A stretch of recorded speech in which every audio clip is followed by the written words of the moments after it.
보겠습니다. 오늘 말씀은 골로새서 1장 9절부터 12절 말씀이 되겠습니다. 골로새서 1장 9절부터 12절.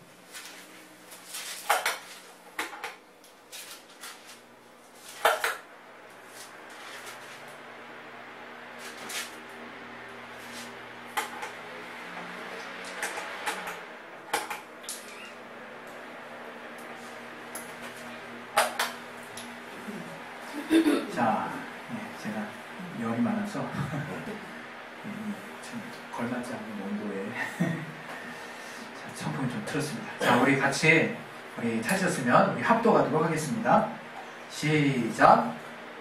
이로써 우리도 듣던 날부터 너희를 위하여 기도하기를 그치지 아니하고 구하노니 너희로 하여금 모든 신령한 지혜와 총명에 하나님의 뜻을 아는 것으로 채우게 하시고 주께 합당히 행하여 범사에 기쁘시게 하고 모든 선한 일에 열매를 맺게 하시며 하나님을 아는 것에 자라게 하시고 그 영광의 힘을 좇아 모든 능력으로 능하게 하시며 기쁨으로 모든 견딘과 오래 참음에 이르게 하시고 우리로 하여금 빛 가운데서 성도의 기업의 부분을 얻기에 합당하게 하신 아버지께 감사하게 하시기를 원하노라. 아멘. 네, 우리 시간에 이 말씀 통해서 하나님이 우리에게 깨닫게 해주시도록 우리 시간에 예수의 한번 기도하겠습니다. 예수여! 하나님 아버지, 우리에게 깨닫게 하여 주시옵소서. 아버지, 우리에게 하나님의 말씀과 믿음을 허락하여 주시옵소서. 아버지, 역사해 주신 인도에 주시옵소서. 아버지, 붙들어 주시고 인도에 주시옵소서. 하나님 우리에게 알게 하시는 귀한 은혜가 아버지 우리 가운데 있을 때 아버지 도와주신 인도에 주시옵소서. 아버지 성령 충만하게 주시고 인도에 주시옵소서. 아버지 정말 하나님과 함께 하시는 귀한 은혜가 아버지 우리 안에 훔칠 수 있도록 아버지 도와주신 인도에 주시옵소서. 예수 이름으로 기도했습니다. 네. 하나님은 우리를 성장케 하시고 부흥케 하시는 분이십니다. 사실 교회 안에 있으면서 우리가 부흥과 성장이라는 단어를 부흥과 성장이라는 것에 대한 무게감을 느끼지 않은 사람은 아마 없을 거라고 생각됩니다. 특별히 한국교회에 다니시는 또 분들은 이 또 부흥이라고 하는 것, 또 이 성장이라고 하는 거에 왠지 모를 정말 연대 책임감을 그 어떤 나라의 그 성도들보다 많이 느끼고 있지 않을까, 저는 감히 그런 생각을 해봅니다. 제가 이렇게 이야기하는 이유는 어느 때부터인가 이제 기독교에 있어서 부흥과 성장은 당연한 것으로 여겨지기 시작했기 때문이죠. 그래서 교회가 생겨난 이후로 예수님께서 베드로의 믿음의 고백을 반석이라고 말씀하시고 그 믿음의 터 위에 내 교회를 세우신다라고 말씀하신 이후에 교회가 이 땅에 세워졌는데, 그 이후에 생겨난 모든 교회들이 이제 이 부흥과 성장이라고 하는 것들을 너무나 당연한 어떤 원리로 받아들이고 있다는 것이죠. 사도행전에도 보면 또 정말 성령의 위로하심으로 정말 교회 성도의 수가 베드로와 요한이 설교를 했을 때 또 정말 기하급수적으로 증가해가지고 그 시기에 예수님의 제자라고 일컫는 자들이 3,000명이나 더했다는 이야기도 내용도 나오죠. 그래서 이 어떤 사도행전을 보면 이 사도들을 통해서 전해지는 하나님의 말씀이 막 온 땅으로 막 퍼져나가는 그 어떤 부흥과 성장의 어떤 그 열망, 또 그런 어떤 분위기를 우리가 이 성경, 특별히 이 사도행전을 통해서 충분하게 우리가 좀 느낄 수 있을 거라고 생각합니다. 또 우리가 이 성경에 나타난 이야기를 또 기독교 역사 안에서 또 보게 되면 또 기독교가 12명의 제자로부터 지금 이 전 세계에 약 1억에 가깝다 그랬나요? 물론 뭐 잠재적인 숫자까지 다 합하고 뭐 카톨릭까지 다 합하고 해보면 더 많아질 수 있겠지만 상당히 많은 수의 이제 기독교인이 전 세계 곳곳에 이제 정말 미전도 지역이 거의 없을 정도로 곳곳에 퍼져 있습니다. 정말 놀라운 일이죠. 정말 기독교 역사에 있어서 부흥과 성장을 떨어뜨려 놓고는 사실 설명할 수 없는 것이 사실이기도 합니다. 그러나 오늘 저는 이 부흥과 성장이라고 하는 이 단순히 이 용어에 대해서, 이 의미에 대해서 우리가 또 경계해야 될 부분이 있다는 것을 또 말씀을 드리려고 또 이렇게 여러분 앞에 또 섰습니다. 그것은 우리 하나님이 어떤 분이시냐, 부흥케도 하시고 성장하기도 하시고 쇠퇴하기도 하시고 멸망케 하시기도 하시는 분이세요. 또 우리가 사는 피족에 특별히 생명 있는 어떤 생명체들을 보면 참 신기하죠. 뭐가 신기하냐? 저도 어느덧 이제 나이가 그래도 한 인생의 반 이상을 살 것 같아요. 어떤 분의 조언에 따라서 청년의 때를 보내고 있지만 근데 예전 같았으면 죽었을 수도 있는, 또 우리 가문의 남자의 어떤 양력으로 보면 제가 이제 죽을 날이 몇 년 안 남은 그런 이제 때일 수 있습니다. 그러나 또 하나님께서 인생에 어릴 때부터 태어나서 생명이 막 이렇게 역동적으로 정말 생겨나면서 또 때가 되면 이제 나이가 되고 쇠퇴해서 죽게 되는 어떤 여러 가지 일련의 과정들을 통해서 어떤 인생을 또 생각해 보게 하시고, 이 생명이란 무엇인가를 생각해 보게 하시고, 성장뿐만 아니라 쇠퇴와 쇠락에 대해서도 우리로 하여금 생각할 수 있도록 하나님이 하셨다는 거예요.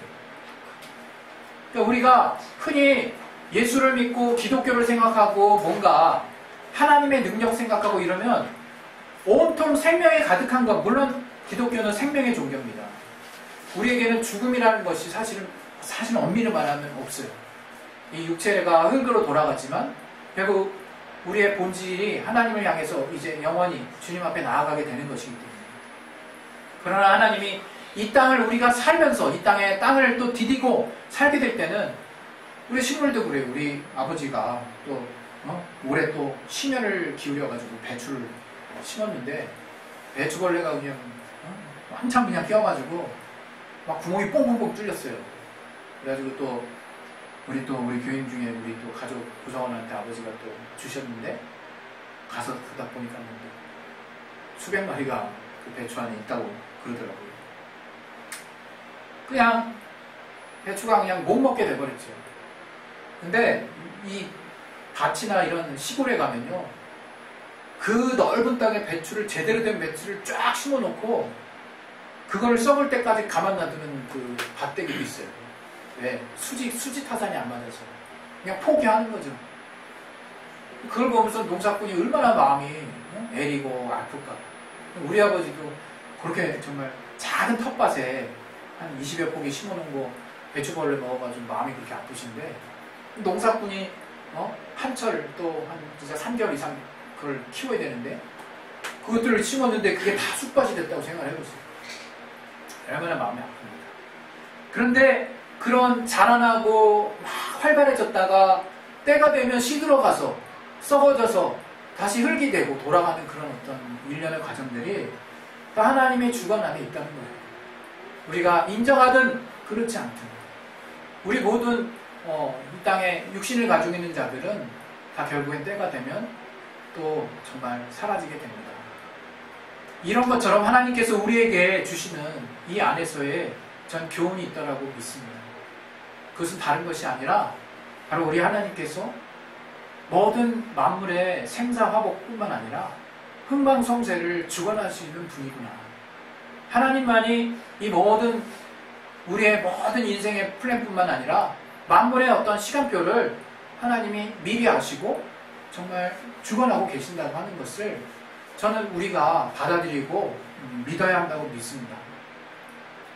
우리가 그런 어떤 하나님의 또 주관하심을 알고 믿고 또 다가가게 될 때 우리가 하나씩씩 풀려나가는 인생의 또 비밀들이 있다라고 생각해요. 제가 어렸을 때 단순히 표면적으로 눈앞에 보이는 현실만 가지고 내 모든 감정을 표현해내고 그것에 따라서 나의 그 하루의 어떤 좋음과 나쁨의 감정들이 다 이렇게 표출됐던 때와 달리 이제 나이가 들면 들수록 더 많은 것들을 생각해야 되고 복잡해지고 또 우리의 생각도 더 다양화되고 어떻게 보면 더 정말 힘들어질 수 있는 그런 상황일 수 있죠. 그러나 다른 한편으로는 이제 그런 모든 어려운 일과 잘 되는 일도 있는가 하면 안 되는 일도 있고 그런 복잡한 생각들 가운데 우리가 신앙을 가지고 있기 때문에 하나님의 뜻을 발견할 수 있는 지혜가 생기는 것 같아요. 하나님이 이런 다양한 우리의 삶의 흥방성쇠 가운데 하나님을 알기에 충분한 지혜를 두셨다라고 저는 믿거든요. 그래서 제가 지난날 저도 생각해보면 최고의 삶을 살았다. 개인적으로 이 육신의 어떤 삶만 봤을 때 그렇게 말하기 어려운 부분이 사실 많이 있거든요. 후회되는 부분들. 그러나 지금 시점에서 내가 주님을 만난 건 너무나 정말 최고의 은혜고 또 이제 내 앞에 있는 모든 삶의 문제들을 다른 안경을 가지고 볼 수 있다는 것 자체가 이게 엄청난 복이구나 하는 것들을 제가 이제 알게 됐어요. 하나님께서 우리에게 이제 다른 것이 아니라 하나님으로 말미암아 이 땅에 어떻게 굴러가는지를 보게 하시는 지혜가 생기는 것이 저는 우리의 또 신앙이라고 생각해요. 우리의 신앙이 다른 데 있는 것이 아닙니다. 오늘 우리가 함께 나눈 이 본문에도 뭐라고 이렇게 나와 있냐면 우리 한번 잠깐 좀 봅시다. 10절에 뭐라고 나와 있는지 한번 봤으면 좋겠어요. 10절에. 네, 10절 한번 같이 한번 읽어볼게요. 시작. 주께 합당히 행하여 시작. 주께 합당히 행하여 범사에 기쁘시게 하고 여기까지. 네. 우리가 이제 주께 합당히 행하는 삶이 뭔지를 알게 됐다는 거예요. 여러분, 우리가 하나님을 안다고 그게 끝이 아니에요. 결국 하나님을 안다는 거는 주님의 뜻을 안다는 거예요. 우리 여기 앞에 9절에 보면 하나님의 뜻을 아는 것으로 채우게 하시고 이런 말씀이 있어요. 하나님의 뜻을 아는 것으로 채우게 하시고. 그래서 하나님의 뜻을 아는 데 있어서 우리가 채워질 수 있다는 거예요. 그런데 하나님의 뜻을 알면 바뀌는 게 뭐냐? 바로 하나님을 아는 지식이 이제 생기는 거예요. 하나님의 뜻을 아는 것과 하나님을 아는 것은 조금 다릅니다. 여러분 여기 보면 9절에는 하나님의 뜻을 아는 것으로 채우게 하시고 하는데 그 앞에 모든 신령한 지혜와 총명에 이렇게 써 있어요. 다시 말하면 성령을 통해서 우리가 지혜를 깨닫게 되고 총명, 판단력 이제 뭐가 뭔지, 뭐가 나쁜 거고, 뭐가 그른 거고, 뭐가 올바른 건지를 이제 알게 된다는 거예요. 다시 말하면 우리가 이전에는 그냥 내 육신에게 유익한 것만 쫓아 살았죠. 그거에 따른 옳고 그름만 생각했어요. 그러나 이제 우리가 성령을 통해서 신령한 지혜를 얻게 됐다 이거예요. 또 총명함을 얻게 됐다. 판단력을 얻게 됐다. 그걸 통해서 우리가 하나님의 뜻을 이제 알게 되는 거예요. 여러분 우리 주변에 사실 다양한 여러 가지 일들이 있거든요. 하루에도 한 주에도 하루에도 여러 가지 일이 있고 한 주에도 참 감당하기 어려운 일부터 시작해가지고 참 황당한 일부터 여러 가지 일이 있잖아요. 근데 저는 여러분에게 무엇을 제안하고 싶은가 하면 그런 일들이 벌어졌을 때 그 가운데 내가 과연 하나님의 뜻을 발견할 수 있을까? 하나님의 이러한 일이 벌어진 가운데 내게 하시는 말씀이 무엇일까? 우리에게 하시는 말씀이 무엇일까? 교회에 하시는 말씀이 무엇일까를 과연 우리가 생각할 수 있는 그런 지금 준비가 되어 있는가? 저는 요즘 이 시대의 교회가 이 부흥과 성장을 제가 이제 이야기했잖아요. 이 부흥과 성장에 지금 제가 하나님의 지혜를 지금 막 얘기하고 있는데 교회가 지금 부흥과 성장을 딱 한 교회는 그야말로 다 무시하고 부흥 성장하진 않았겠지만 물론 또 많은 교회가 하나님의 뜻대로 성장한 교회들도 많이 있습니다. 그러나 안타깝게도 그와 동시에 또 기형적으로 이렇게 커진 교회들이 그것을 잣대로 하나님의 뜻대로는 교회냐 아니냐 또는 옳은 교회냐 아니냐를 생각한다는 거예요. 그리고 더 나아가서는 그러한 교회에 더 많은 선택의 권리와 또 그 교단이라든가 교회 안에 어떤 힘을 부여해 준다는 거죠. 이 신앙 공동체가. 저는 그거 자체가 썩어가고 있다고 생각합니다. 우리가 분명 하나님이 원하시는 부흥에 정말 우리가 순응해야 될 책임이 있지만 그 부흥이라고 하는 것이 과연 무엇인가? 이 사전에 보면 부흥은요, 성장이라고 하는 것과 부흥이라고 하는 건 딱 이렇게 나와 있어요. 그냥 사물이나 어떤 생명체, 어떤 식물이나 점점점 커지고 자라나는 거, 이렇게 그냥 표현해요. 어떤 상황이나 사건이 커지거나 자라나는 것, 또는 어떤 생명체가 커지거나 자라나는 거, 이렇게 나와 있어요. 근데 여러분, 그걸 성장이라고 얘기하거든요. 근데 교회는 성장이 된다고 얘기해요. 근데 거기에 주어가 빠졌다, 이게 주어가. 그러니까 다른 말로 대상, 뭐가 성장해야 되느냐, 이게 뭐가. 교회는 무엇이 성장해야 되느냐, 그게 빠졌어요, 지금.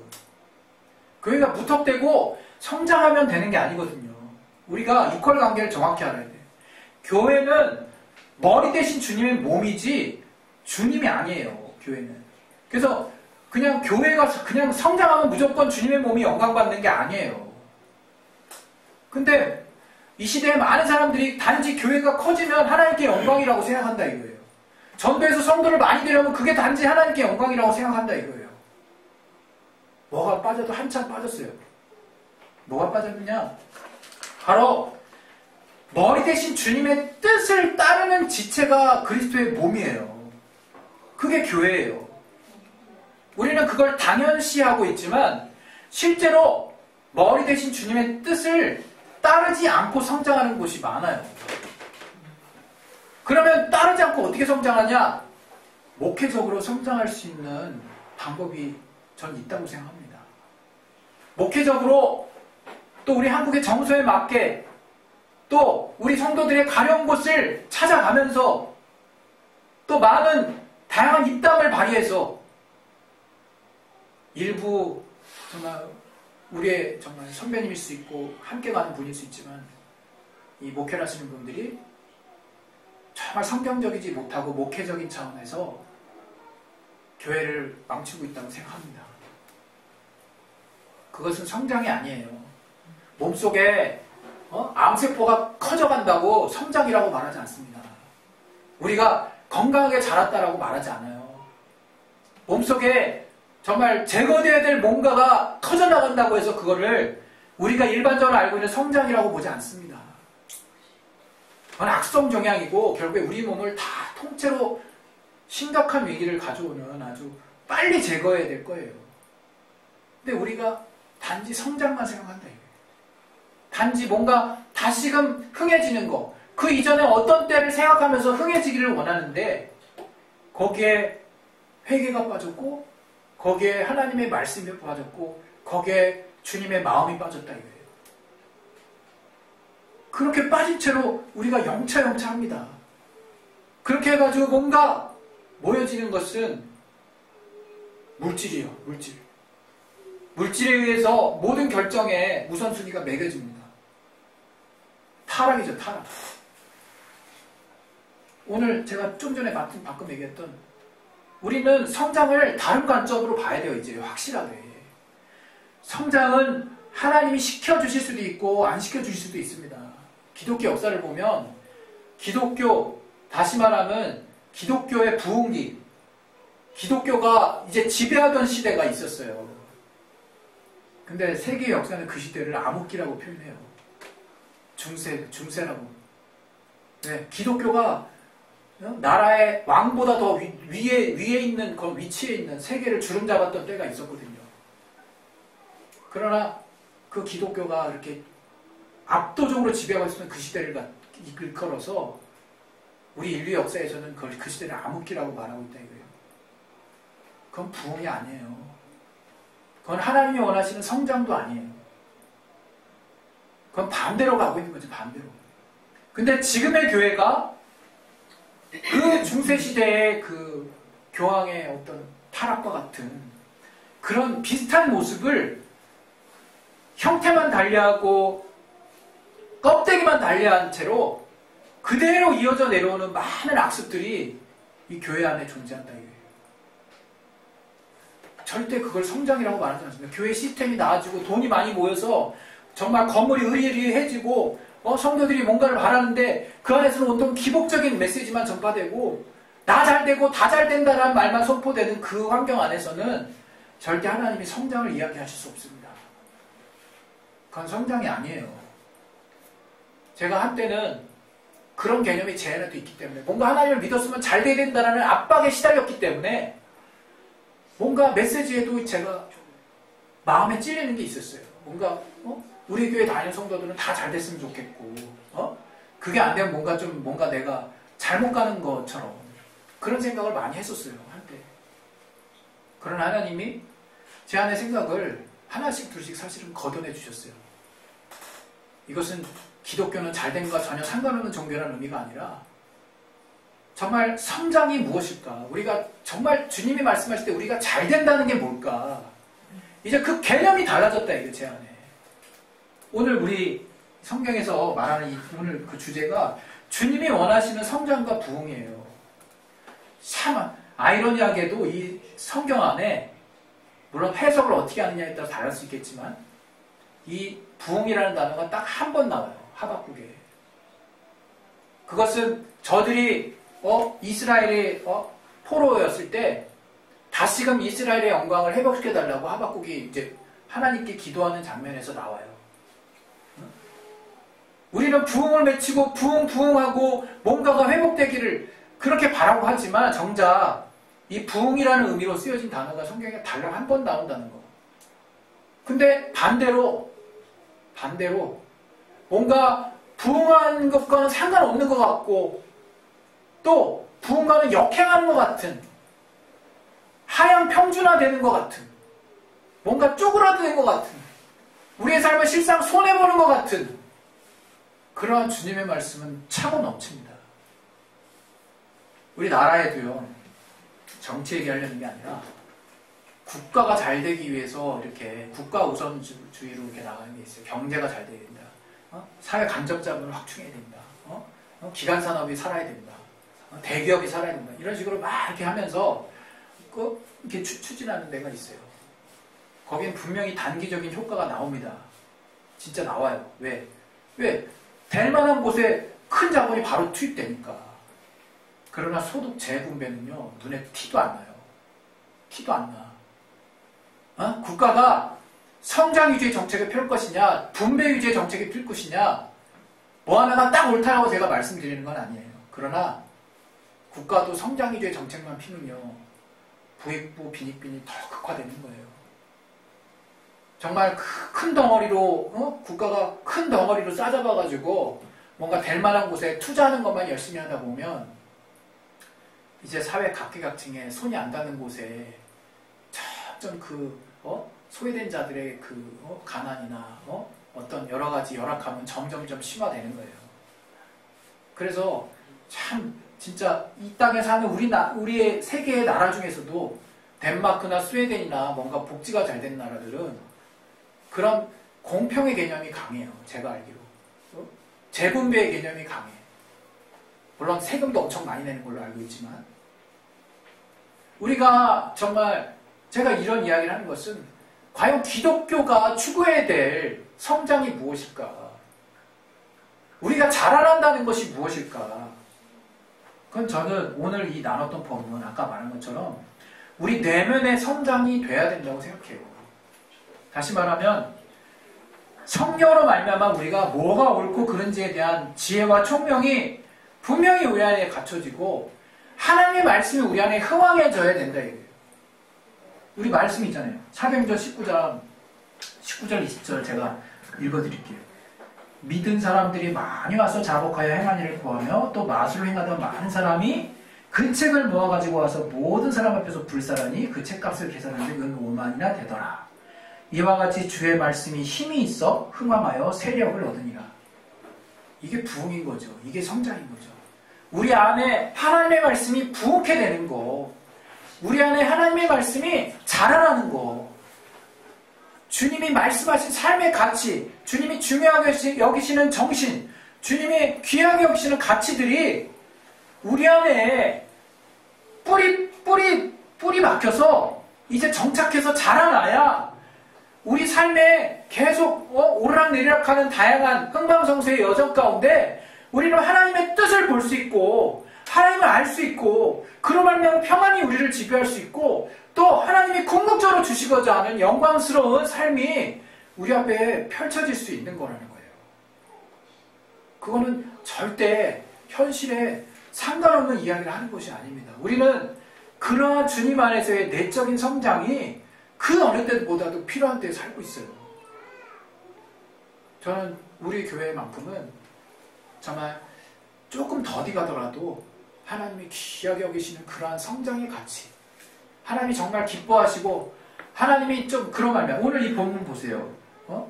여기 보시면 주께 합당히 행하면 어떻게 되냐면 하나님이 기뻐하셔요. 범사에 기쁘시게 하고 왜? 하나님의 뜻대로 우리가 사는 삶이 우리도 기쁘니까 하나님도 기뻐하신다 이거예요. 그리고 그것이 곧 우리의 내면의 성장이 결국 보이는 그리스도의 몸인 교회를 성장하게 하는 거예요. 건물의 등치를 크게 하는 것이 아니라. 그래서 결국 이러한 모든 선한 일에는 열매가 맺혀진다. 열매가 맺혀. 그래서 결국에는 하나님을 아는 것에 자라나게 된다. 이거 자라나게 된다. 이것을 바로 우리는 성장이라고 얘기하는 겁니다. 성장. 그리스도의 몸인 교회는 이렇게 성장해야 되는 거예요. 저는 저와 여러분이 정말 이제 과감하게 이 기독교 안에서도 우리의 분명한 목소리를 내야 된다고 확신합니다. 더 이상 우리가 끌려가면 안 돼요. 이것도 없고 저것도 옳은 게 아니에요. 틀린 건 틀린 거야. 잘못된 건 잘못된 거예요. 우리가 옳은 가치를 향해서 매진해 나갔을 때, 때가 됐을 때 우리는 열매가 맺혀지게 되어 있습니다. 하나님이 기뻐하신 일 가운데 하나님의 선한 영광스러운 능력의 삶을 살 수 있게 되는 거라고 저는 확신합니다. 할렐루야. 우리 시간에 이제 기도하겠습니다. 기도하실 때 정말 어떻게 보면 그동안 우리 교회가 계속 방향성을 가지고 주장하고 또 함께 나눴던 말씀 아닙니까? 그러나 이제 우리가 이 흔히 우리가 알고 있는 성장에 여러분이 압박받지 말라는 거예요. 부흥해야 된다는 압박받지 말라는 거예요. 차라리 그런 시간이 있으면 내 내면에 하나님의 말씀으로 흥하게 하세요. 주님의 가치가 나를 지배하게 하세요.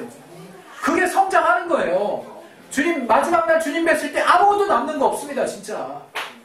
우리가 엄한 거에 자꾸 투자하지 마시고 우리 내면에 하나님이 부여해 주시는 말씀에 흥하게 될 수 있도록 또 하나님이 주신 그 성경의 가르침에 내 안에 중심에 가장 좀 흥해질 수 있도록 하나님이 그러한 부흥과 성장을 내 안에 우리 교회 안에 둘 수 있도록 하나님 역사해 달라고 우리 시간에 예수의 한 번에서 기도하겠습니다. 예수요! 하나님 아버지 우리가 주의 말씀 안에 주신 하나님을 붙잡고 나아갈 수 있기를 원합니다. 아버지 주의 말씀이 우리 안에 정말 날마다 흥하여 줄 수 있도록 도와주시옵소서. 그 사도행전에 많은 자들이 자신의 것들을 내려놓고